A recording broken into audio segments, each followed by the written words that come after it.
The fan above our bed made a tired clicking sound, like it might give up any second, just like me. Sophia lay beside me, scrolling through her phone, the glow lighting up her face.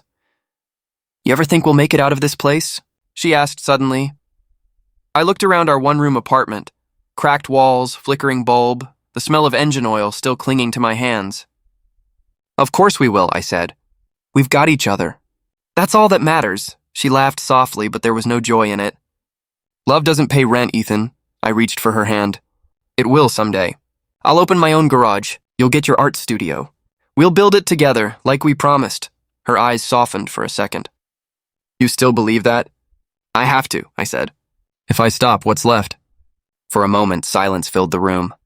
I could hear the faint hum of cars outside, the city that never seemed to notice people like us. "I'm tired," she whispered finally. "You've been saying that a lot lately," I said. "I mean it this time," she replied.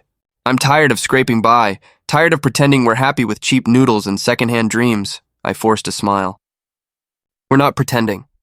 We're just starting small." She sat up, hair falling over her face.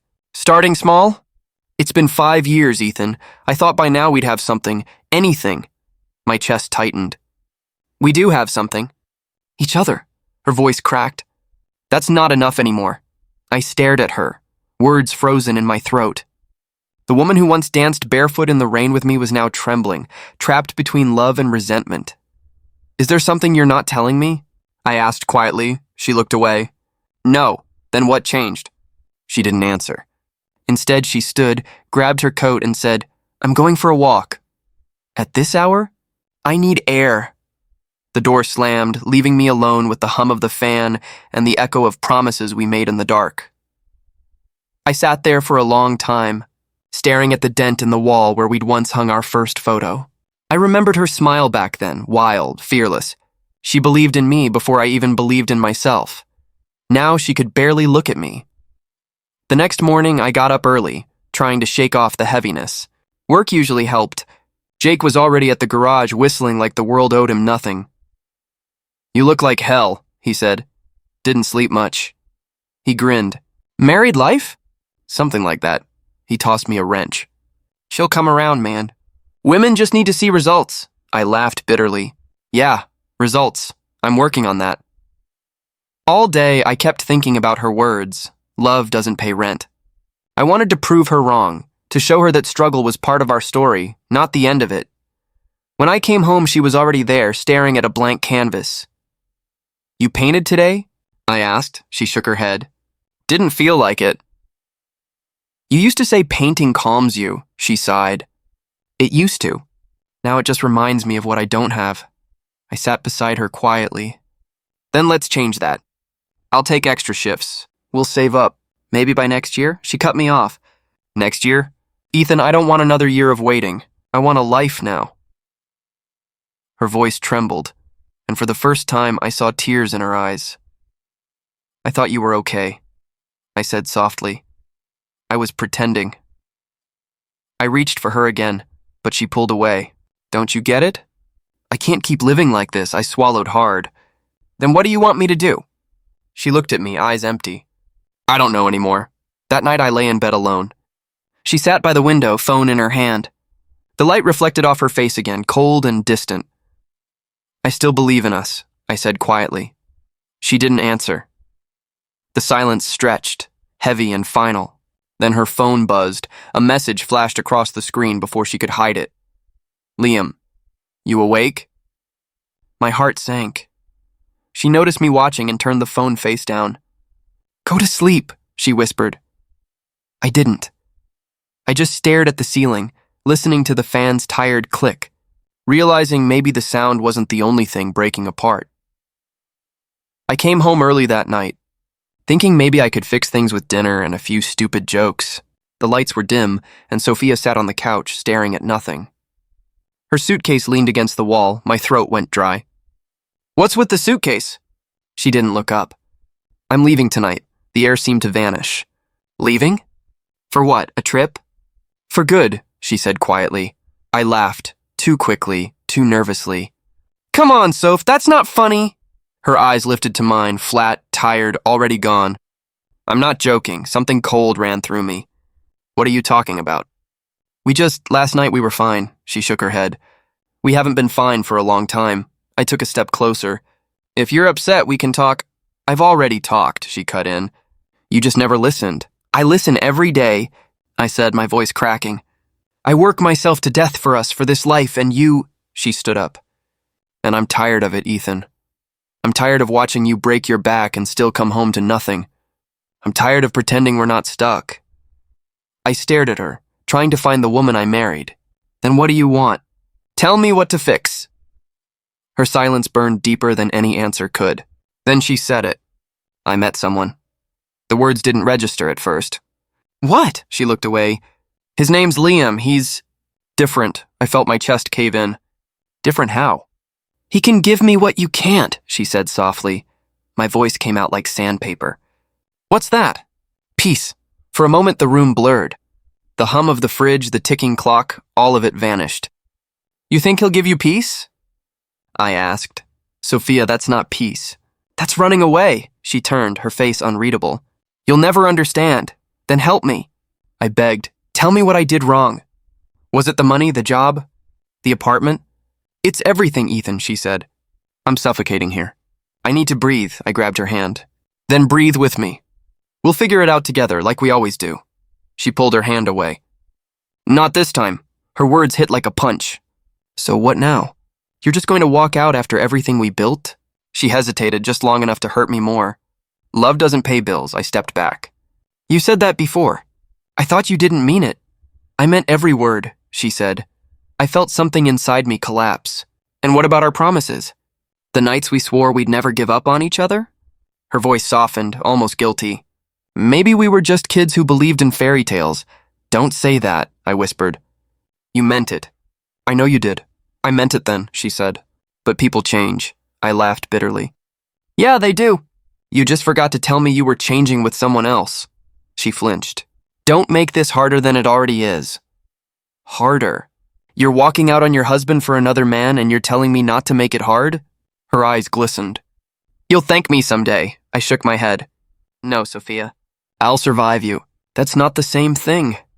She turned away, started packing the last of her things. I watched her fold clothes like she was erasing her life one shirt at a time. Does he know you're still married? I asked quietly. She froze for a second, then said, He knows enough. Right, I muttered. Enough to destroy what's left of me. When she zipped the bag, the sound cut through the room like a blade. She picked up her purse. Goodbye, Ethan. That's it? I asked. After all this time, that's all you have to say? She looked at me, no tears, no hesitation. Take care of yourself. The door opened and cold air rushed in. I wanted to grab her, to scream, to remind her of the nights we shared noodles and promises, but my legs wouldn't move. She walked out, her heels clicking against the hallway floor until the sound faded. I stood there, staring at the door, waiting for it to open again. It never did. Minutes passed, or maybe hours. The taxi engine started outside. Through the window, I saw her silhouette, head tilted down, hands shaking. Then she was gone. I sank to the floor, the silence crashing down. The apartment felt wrong, too still, too big. Her perfume lingered, sweet and cruel. I glanced at the table, 2 empty plates, untouched dinner. I whispered, I kept my promise, Sophia. You just stopped keeping yours. The words echoed back at me, useless. When dawn came, I sat at the same spot, staring at the space where her suitcase had been. The apartment wasn't home anymore. It was a graveyard of what we used to be, quiet, cold, and filled with ghosts that smelled like roses and regret. The morning stopped meaning anything. I'd wake to silence, not sunlight. Her side of the bed stayed cold, the pillow still shaped like her. I started sleeping in my work clothes. It saved time pretending to care. Jake noticed first. He always did. You look like roadkill, man, he said, tossing me a greasy rag. You eat today? I shrugged. Coffee counts. Coffee's not food. Neither's heartbreak, I muttered. He sighed. It's been what, 2 weeks? You gotta stop killing yourself over her. I'm not, I said, tightening a bolt. Just working. He leaned on the car hood. Working or running away? I don't run, I said. I fix things. Not this, he said softly. You don't fix heartbreak with engines, man. I kept my head down, pretending I didn't hear him. The wrench slipped, slicing my knuckle open. I watched the blood bead up and drip onto the floor. Jake cursed. You're bleeding! It's fine, I said. I've had worse. He ripped a strip from a rag and wrapped my hand. You're gonna drive yourself into the ground. Maybe then I'll stop thinking, I whispered. He froze, eyes narrowing. You really think this is your fault? Of course it's my fault, I said. She was unhappy. I didn't do enough. She cheated Ethan, he said sharply. That's on her. I looked up at him. Maybe she wouldn't have if I'd given her more. Maybe she just got tired of waiting. He slammed the hood shut. You keep talking like that and you'll never get up again. Maybe I don't want to. Jake stared at me for a long moment, then shook his head. You're a mess, man. Yeah, I said quietly. But at least I'm a working mess. He muttered something under his breath and walked off. I stayed behind, listening to the rain start tapping on the roof. By midnight, I was still there. The garage smelled like oil and loneliness.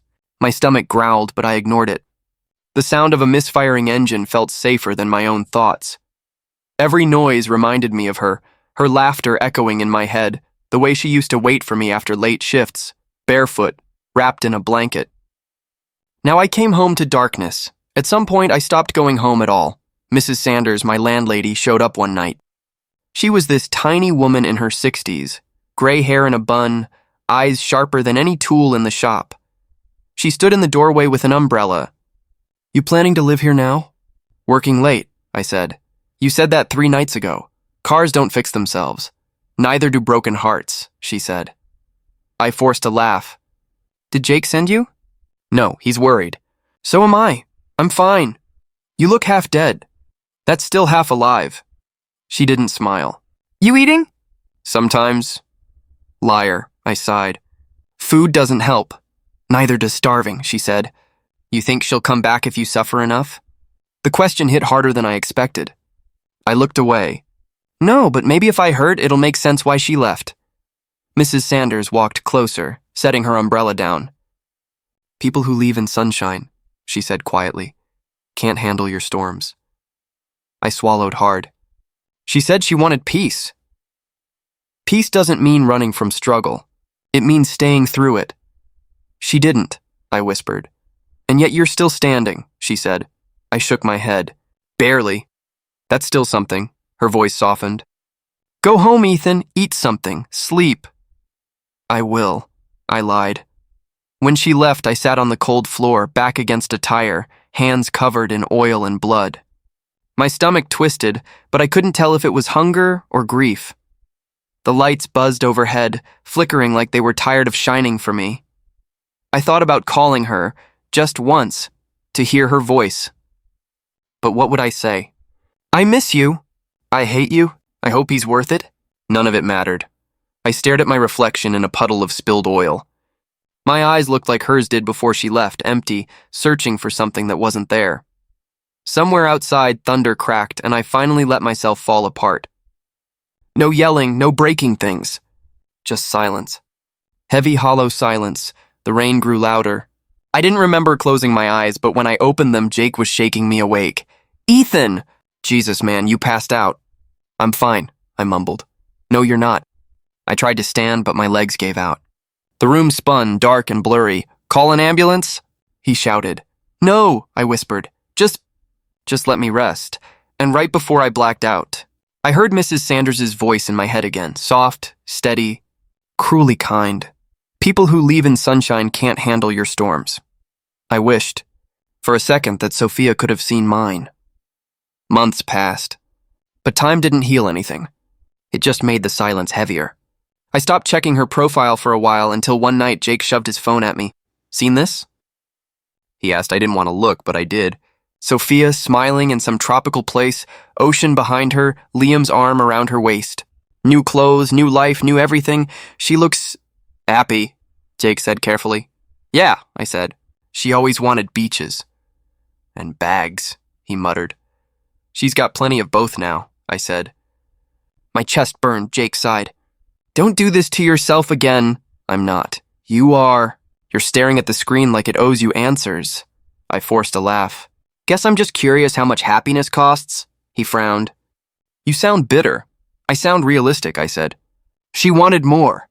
Now she has it, Jake hesitated. You can have more too, you know. Not like that. No, he said. Better. Better? I asked.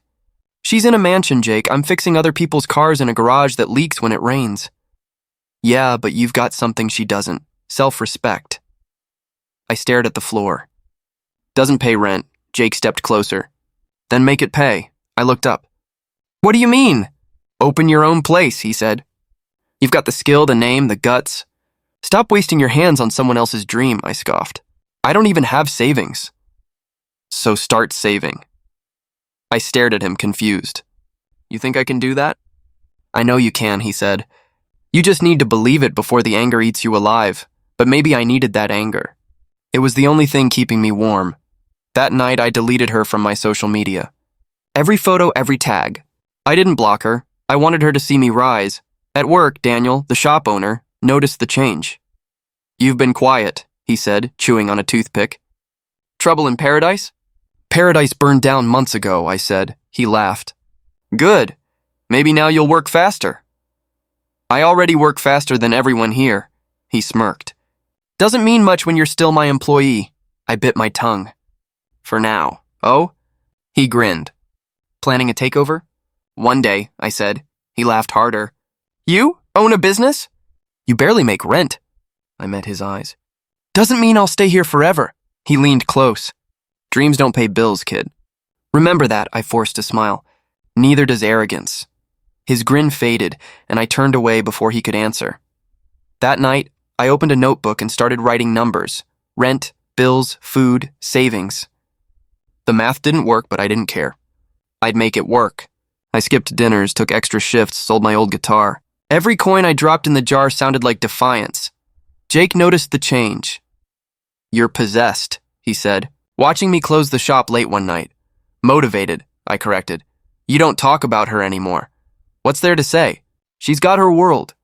I'm building mine, he grinned. Now that's the Ethan I remember, I smirked. Don't get sentimental.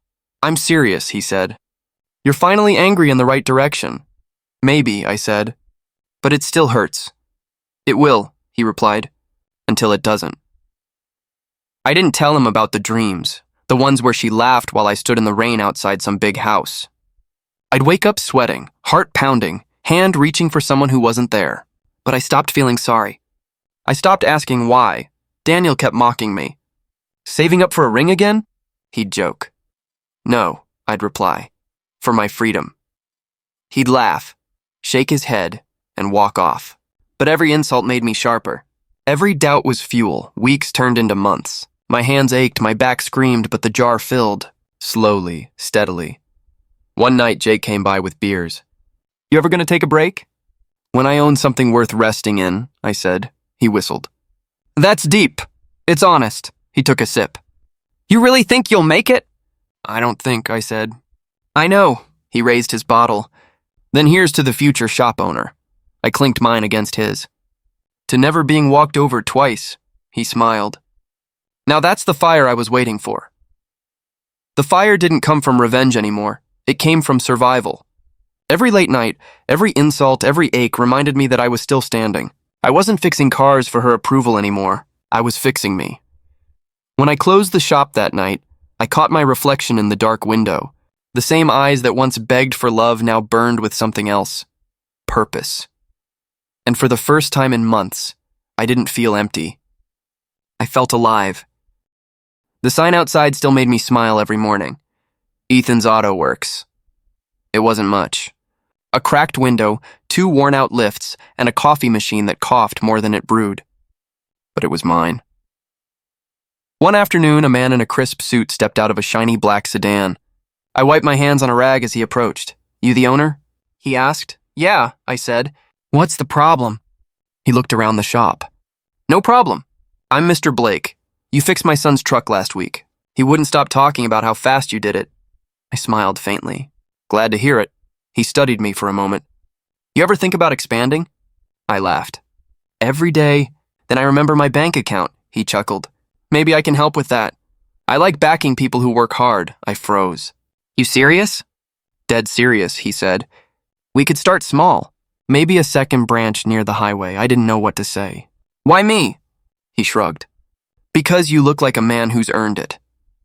I looked around the shop. The oil stains, the dented toolbox, the photo of my first day taped to the wall.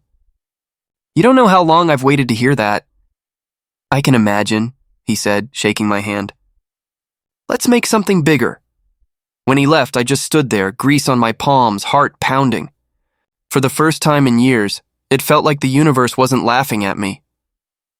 Later that night, I sat outside the shop, watching the streetlights flicker. That's when Maya showed up, a regular customer who'd become a quiet friend. She held 2 cups of coffee. Still working late? She asked. Always, I said. But tonight feels different. She handed me a cup. Good different? Yeah, I said. Someone wants to invest. I might actually expand. Her eyes lit up. Ethan, that's amazing, I smiled. I never thought I'd get this far.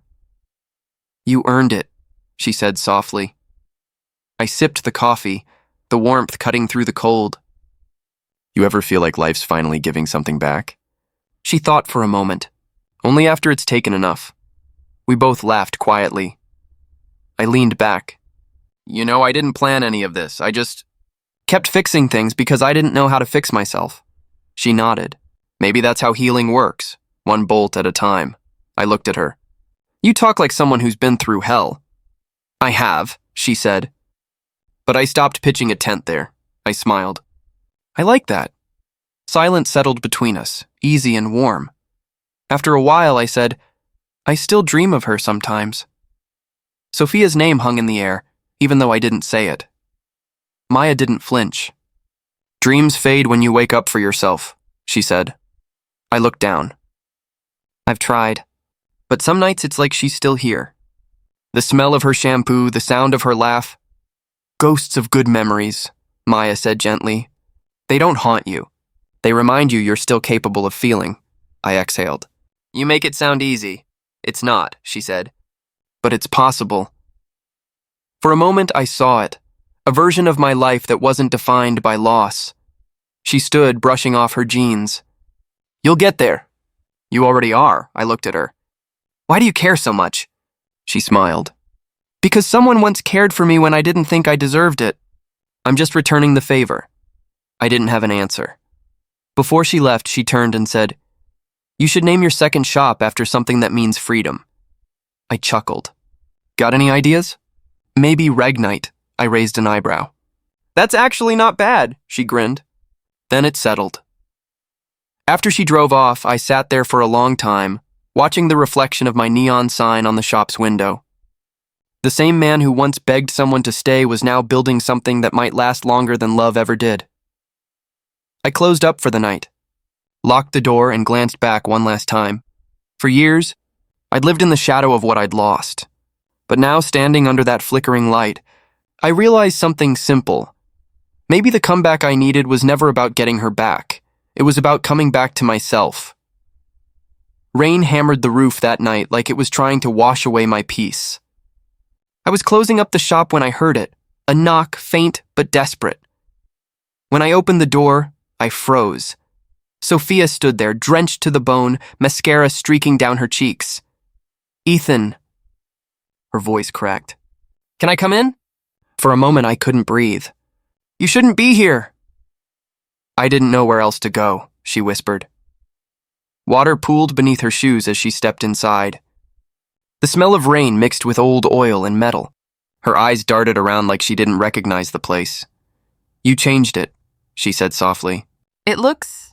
Bigger, people grow, I said flatly. Things change, she flinched. I know, I crossed my arms. What do you want, Sophia? Her lips trembled. Liam's company collapsed. He's gone. Took everything. I have nothing left. I stared at her, my jaw tight. You said he could give you peace. She looked down. He did for a while. Then it all fell apart. Silence filled the space between us, heavy and sour. I could hear the rain drip from her coat onto the floor. She finally looked up. Can I stay here? Just until I figure things out, I almost laughed. Here? After everything? I know what I did, she said quickly. And I hate myself for it every day. I shook my head. You hate what you lost, not what you did. Her voice broke. That's not true. It is, I said. You left when things got hard. You traded love for comfort, and now you want shelter from the storm you chose. She covered her face, sobbing quietly. Please, Ethan, just a few nights. I turned away, staring at the flickering light above the workbench. My hands clenched. I could hear Maya's footsteps behind me. Everything okay? Maya's voice was calm, steady. Sophia turned. The look in her eyes when she saw Maya, part shock, part fear. I didn't know you had... Someone, she muttered. Maya didn't flinch. I'm just a friend, she said, then looked at me. Your call, I looked at Sophia. She was shaking, her once perfect hair clinging to her face. The woman who once mocked my greasy hands now looked like a ghost. Fine, I said finally. You can stay, but not because I forgive you. She looked up, eyes wide. Then why? Because I want to see who you've become, I said quietly. And maybe, so will you. Maya handed her a towel without a word. Sophia hesitated before taking it. Thank you, she whispered. Maya nodded slightly and walked to the back room. I could feel her eyes on me before she disappeared behind the curtain. Sophia sat down on the old bench. She's kind, she said softly. She is, I replied, her eyes filled with tears again. You look different, Ethan. Stronger. I had to be. I used to think you were weak, she said bitterly. Because you stayed when things were falling apart. I met her gaze. Turns out that was strength, she nodded slowly. I see that now. I grabbed a rag, wiping a spotless counter just to keep my hands busy. You hungry? She looked surprised. A little. There's leftover pasta in the kitchen, I said. You cook now? I smirked faintly. People change, remember? She smiled weakly. I almost forgot what your smile looked like. It's not for you, I said. Her smile faded. Right, we sat in silence for a while. The rain softened outside. She finally whispered, I thought Liam loved me. He said I deserved more. Maybe you did, I said. But more doesn't always mean better. She looked at me with glassy eyes. I was wrong, Ethan, about everything. I leaned against the table, arms crossed. Regret's heavy. You'll learn to carry it, tears streamed down her face. You hate me, don't you? I sighed. No, hate would mean I still care enough to feel it. That silence again, the one that once connected us but now just burned. She wiped her tears. You're not the same man I left. I'm glad, I said. That man would have begged you to stay, she swallowed hard. And this one? This one knows not everyone deserves a second chance. She nodded slowly, standing up. Thank you for letting me stay. I didn't answer. She walked toward the small room I used for storage, shoulders slumped, carrying a suitcase full of regrets. When the door shut, I finally exhaled. Maya stepped out from the back, her eyes soft but knowing. You okay? Yeah, I said quietly. Just watching karma knock in the rain. The day was quiet. One of those slow afternoons where the world seemed to hum instead of move. I'd stopped by the corner store after closing up the shop. Just bread, coffee, and oil for tomorrow. Nothing special. That's when I heard her voice. No, that can't be right, Sophia said, her tone trembling. Run it again. I froze mid-step. She was at the counter, clutching a small basket, milk, eggs, instant noodles, and a loaf of bread. The cashier looked apologetic. Ma'am, your card's been declined 3 times, he said softly. Sophia's hands shook. It shouldn't be. There must be... She stopped when she saw me, our eyes locked across the aisle. For a second, time folded in on itself. The years, the pain, the nights I'd begged her not to go. Now she was the one standing there, lost and small. Ethan, she whispered. I didn't say a word. I walked up, pulled out my wallet, and slid a few bills across the counter. Add hers, the cashier blinked. You sure? I nodded. Yeah, Sophia's voice cracked.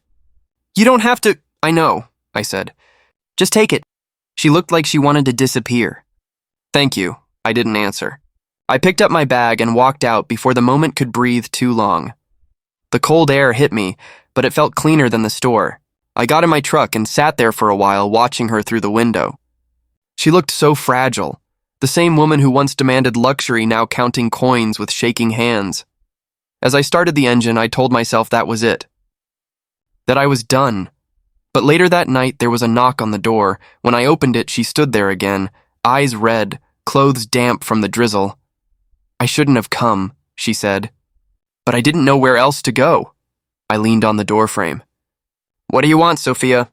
"I wanted to thank you for earlier."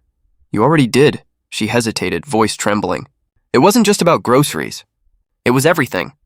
I thought I'd find happiness in money, in comfort. I just lost everything instead." I crossed my arms. "You didn't lose everything. You threw it away." Her eyes filled instantly. "I know, and I live with that every single day." Silence sat between us like a ghost. Rain dripped from the edge of the roof, ticking against the ground. "I kept thinking about that night," she said quietly. "When I told you I was tired of struggling, you just smiled and said we'd make it through. I laughed at you for believing it. Now I'd give anything to feel that kind of faith again." I swallowed hard. "You made your choice," she nodded slowly. "I thought I'd never pay for it. But karma's not loud, it whispers and it never forgets." I met her eyes. "Guess it found you." A tear rolled down her cheek. "I don't expect you to forgive me, I just needed you to know I'm sorry," I sighed. "Sophia, I forgave you a long time ago." Her voice shook. "You did?" "Yeah," I said. "Forgiveness isn't for you. It's for me." She pressed her lips together. "You're better than I deserve." I looked past her at the rain-dark street. Maybe, or maybe I just stopped needing to prove anything. She took a shaky breath. "Do you ever think about us?" "Sometimes," I admitted. "But not like before. It's like remembering a dream that doesn't fit anymore." She smiled weakly. "You sound peaceful." "I am," I said. "Because I finally learned you can't build love on the ruins of greed." Her shoulders slumped. "I wish I learned that sooner." "Maybe you still can," I said. "But it's not my lesson to teach anymore." She nodded, tears slipping freely now. "Thank you for helping me today, for not hating me." "I don't hate you, Sophia. I just don't belong in your story anymore." For a long moment, neither of us spoke. Then she turned, whispering, "Goodbye, Ethan." "Goodbye," I said quietly, closing the door. Inside, the silence felt different. Not empty this time, but clean. I set my keys down, looked around the shop through the window, and realized something simple yet powerful. She'd once left to find peace in luxury. I found mine in letting her go. The morning light slid through the cafe window, soft and golden, resting on the steam rising from my mug. Black coffee. Bitter, quiet, and honest, just the way I liked it. Maya sat across from me, flipping through the day's orders. "You ever realize we don't even argue about the roast anymore?" I smirked. "Guess we finally stopped trying to fix what isn't broken." She grinned. "Or maybe you finally started trusting my taste." "Unlikely," I said, sipping my coffee. She laughed, that calm, genuine sound that never demanded attention but filled the space anyway. I leaned back, watching her move behind the counter, tying her apron, humming to herself. She didn't know it, but she'd rebuilt me without ever asking me to be fixed. "Ethan," she called, "we're low on beans again." "Third shelf," I said. "Behind the sugar." "Found it," I smiled. Life had become simple, predictable even, but peace wasn't boring. It was healing. For months now, I hadn't thought about Sophia. Not in anger, not in sadness. Just nothing. And that nothingness was freedom. Maya joined me again, leaning on the counter. "You thinking about her?" I raised an eyebrow. "Who?" She smiled knowingly. "Exactly." We shared a quiet moment before the doorbell chimed. A young couple walked in, early 20s, messy hair, laughter spilling between them. They looked like we once did before life taught us to count our scars. "Morning," I said. "You folks new here?" "Yeah," the guy replied, glancing around. "We just moved in across the street. Car broke down, so we figured we'd kill time with caffeine." I chuckled. The classic engine betrayal. "I've got tools out back. If you want, I can take a look when I'm done here." He blinked. "You serious?" "Why not?" I said. "Nothing a wrench and a little faith can't fix." Maya handed them menus. "Coffee's on the house if he actually gets it running." The girl laughed. "Deal." They sat down and Maya gave me that amused look. "Still playing hero?" I shrugged. "Maybe I just like helping people who haven't learned to stop trying yet." "Maybe," she said softly. "Or maybe you finally forgive yourself." Her words hung in the air. Forgive myself. That's what it had been all along. Not Sophia's betrayal, not the years lost, but me holding on to who I was when she left. I nodded slowly. Maybe that's it. Outside, sunlight glinted off their broken-down car. I grabbed my jacket. Cover me for 10 minutes? 15, she teased. You always underestimate your repairs. I stepped outside, sleeves rolled up, tools in hand. The couple followed. The guy looked nervous. Man, you don't have to... I know, I said. Let's see what we've got. The hood creaked open, and the smell of old oil filled the air. I pointed at the loose cable. There's your problem. Seriously? That's it? Yep, sometimes it's not the engine, just the connection. He smiled, relieved. Thanks, man. Really. Don't mention it, I said, wiping my hands. Happens to everyone eventually, the girl grinned. You should put that on your coffee cups. Sounds like advice. Maybe I will. As they drove off, I caught my reflection in the cafe window. Same face, fewer ghosts. For the first time in years, I didn't see the man Sophia left. I saw the man who stayed. Inside, Maya poured another cup. So, fixed? Yeah, I said, sitting back down. Loose connection, she smiled faintly. Story of most things, huh? I nodded. But sometimes, if you're lucky, you find someone who helps you tighten the bolts instead of walking away. Her eyes met mine, steady and soft. You think that's what we are? I smiled. I think that's what peace looks like. She slid a cup toward me. And what does peace taste like? I took a sip, warm, dark, grounding. Like black coffee, I said.